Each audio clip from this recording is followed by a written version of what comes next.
balita na ika'y mawiwili. Mga nagbabagang kamao, mga buksi. So mga par, naging mainit nga po ang ginanap na weigh-in sa pagitan ng ating pambato na si Arthur Villanueva kalaban ng American prospect na si Elijah Pearce para sa kanilang super bantamweight fight bukas na ipapalabas sa The Zone, kung saan sa introduction pa lang mga idol parang sinasabi na ni Elijah Pearce nawawasakin lang nito ang Pinoy sa kanilang sagupaan bukas. Nagdala lang naman kasi mga idol si Pearce ng espada na nakatusok sa imahe ni Villanueva, sabay binunot ang espada mga idol at tinutok talaga mismo sa muka ng Pinoy at gumawa si Pearce ng sign na pupugutan niya daw ito ng ulo. Parang kumpiyansa si Elijah Pearce mga idol na walang pag-asa manalo sa kanya ang Pinoy Challenger at uuwi ito ng Pilipinas na may dala na kabiguan, kung saan hindi naman natin ma-imagine mga idol kapag maglaban si Elijah Pearce at ang matagal na minamatch up sa kanya na si General Casimero. Matinding hype siguro mga idol ang magiging laban ng dalawang fighter, parehong maangas kasi mga idol at mahilig mag-trash talk sa kalaban. Paniguradong kapag ginawa ni Elijah Pearce natutukan ng espada si Casimero, malamang gulo to mga idol.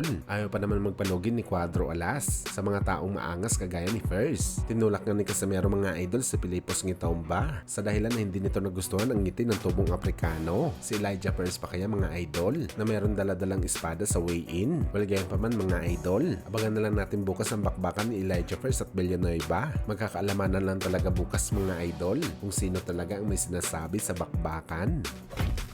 Samantala speaking sa angasan at asaran mga idol, itila ayaw naman magpahuli mga idol ng WBE Super Lightweight Champion na si Rolando Romero. Sa ginanap kasi mga idol na huling presko nito para sa laban niya kontra sa alaga ni Manny Pacquiao na si Isaac Pitbull Cruz. Kung una mga idol, inaasar ni Romero si Isaac Cruz na hindi naman daw isang pitbull na aso ang Meksikano at isa lamang itong Chihuahua dahil wala naman daw ito bagsik na kaya siyang talunin sa bakbakan. Sa katunayan nito mga idol, bumili pa si Romero ng Chihuahua para lang talaga asarin si Pitbull. Dala-dala niya pa itong mga idol habang nag-iinsayo. At sa ngayon mga idol, personal mismo nagpagawa ng pendant si Rolly. At ang nakalagay dito ang ulo ni Pitbull na may mukhang chihuahua na mayroong maliit na paa at malaki ang tenga. Subalit hindi naman nagpapadala mga idol ang alaga ni Pacman sa mga matinding banat sa kanya ni Romero. Nanatili pa rin mga idol na walang imik si Pitbull. Pero halata talaga mga idol, nagigil na talaga ang Meksikano na makasuntok sa mukha ni Rolly Boy. Digmaan talaga mga idol ang gustong mangyari ni Pitbull. Parang kagaya ito mga idol sa nangyari dati kay Manny Pacquiao sa laban nito kay Keith Thurman, na habang papalapit ang laban nila mga idol, tumitindi ang mga trash talk ni Thurman sa Pinoy Legend. Tinawag niya pa ito mga idol na T-Rex,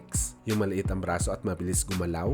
At syempre ang hindi natin makalimutan mga idol, ang sabi ni Thurman ay ipapakon niya daw si Pacman sa krus sa kanilang bakbakan, na ito talaga mga idol ang dahilan kung bakit ang naging target ng Pinoy Legend, duguan talaga at wasakan sa bakbakan.